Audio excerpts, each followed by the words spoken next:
মুক্তিযুদ্ধের চেতনার নামে আওয়ামী লীগ যা করছিল সেইখানে আমরা তুলেছিলাম যে মুক্তিযুদ্ধে জনগণের একটা আকাঙ্ক্ষা ছিল। মুক্তিযুদ্ধে আওয়ামী লীগ ক্ষমতায় মানে যখন প্রতিষ্ঠিত হলো ৭২ সালে, তারা যেভাবে বাংলাদেশকে গঠন করেছে সেটা আসলে জনগণের আকাঙ্ক্ষার সাথে যায়নি। জনগণের আকাঙ্ক্ষার বরং প্রতিফলন কিছুটা ঘোষণাপত্রের মধ্যে এসেছিল যে এই রাষ্ট্রটা তার নাগরিকদের জন্য সাম্য, অর্থাৎ ন্যূনতম সুযোগের সমতা সকল নাগরিকের জন্য করবে, মানবিক মর্যাদা প্রতিষ্ঠা হবে, অর্থাৎ ধর্ম, জাতি, লিঙ্গীয় পরিচয় নির্বিশেষে, জীবনচর্চা কিংবা রাজনৈতিক বিশ্বাস নির্বিশেষে প্রত্যেক নাগরিক তার মর্যাদা পাবে, এবং একটা সামাজিক ন্যায় বিচার প্রতিষ্ঠা হবে, অর্থাৎ সমাজে অর্থনীতিতেও ন্যায় বিচার থাকবে, আদালতেও ন্যায় বিচার থাকবে। কিন্তু সেই জায়গাটা প্রতিষ্ঠিত হয়নি, বরং অনেক বিপরীত স্রোতে আমরা অনেকগুলো ক্ষেত্রে বাংলাদেশকে দেখেছি, এবং সেই ধারাবাহিকতায় বলতে পারেন যে এটা শেষ পর্যন্ত একটা ফ্যাসিস্ট ব্যবস্থায় পরিণত হয়েছে।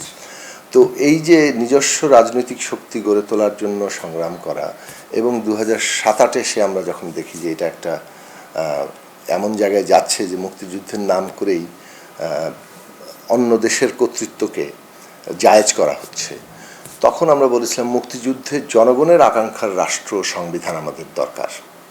মুক্তিযুদ্ধে জনগণের সেই আকাঙ্ক্ষার রাষ্ট্র সংবিধান প্রতিষ্ঠা করতে না পারলে আমরা আমাদের মানুষের যে স্বপ্ন আকাঙ্ক্ষা সেটাকে বাস্তবে সত্যে পরিণত করতে পারবো না। এই আন্দোলনটা আমাদের দিক থেকে সাধ্য অনুযায়ী করেছি, কিন্তু তখন এগুলো আসলে একটা দলীয় ব্যাপারে পরিণত হয়েছিল, অনেকের মধ্যে আগ্রহ সৃষ্টি করেছিল।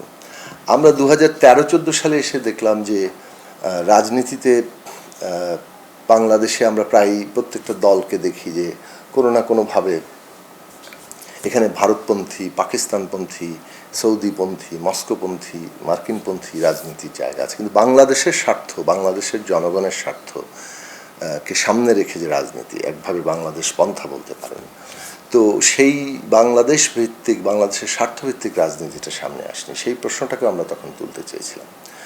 এবং 14 সালের যে নির্বাচনটা হলো, 153 জন আপনার বিনা ভোটে, বিনা প্রতিদ্বন্দ্বিতায় নির্বাচনের আগেই তাদের নির্বাচিত ঘোষণা করা হলো, এইভাবে ক্ষমতা দখলের জায়গাটাকে যখন আওয়ামী লীগ ঘটালো, ওইটা স্পষ্ট হয়ে গেছে। এর আগেই স্পষ্ট হয়েছে 2007-8 নির্বাচনের মধ্যেও সেই লক্ষণটা খুব স্পষ্ট ছিল যে একটা এখানে গণতন্ত্রের বিরুদ্ধে এক ধরনের দখলদারি জায়গাটা তৈরি হচ্ছে।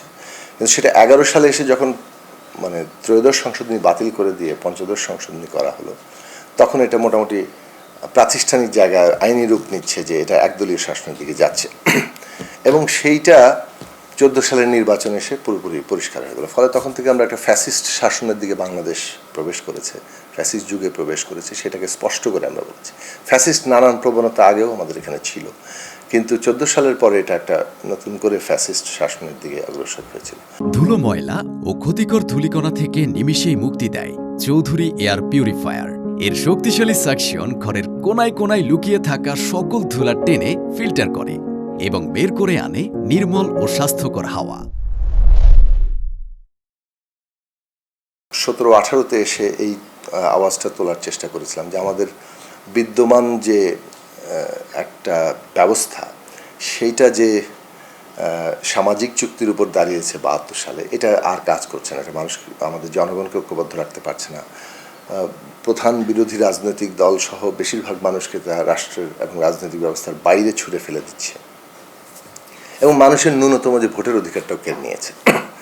ফলে আমাদের নতুন একটা সামাজিক চুক্তির উপর দাঁড়াতে হবে, এবং আধুনিক রাষ্ট্র ব্যবস্থা এই সোশ্যাল কন্ট্রাক্টের উপর দাঁড়িয়েছে। সুতরাং বাংলাদেশে আমাদের মতো করে একটা নতুন সামাজিক চুক্তি, রাজনৈতিক চুক্তি দরকার, এবং সেটা একটা জাতীয় সনদ আকারে আমাদের পয়েন্টগুলো কি হবে সেটা আমরা আমাদের মতো করে তুলে ধরেছিলাম।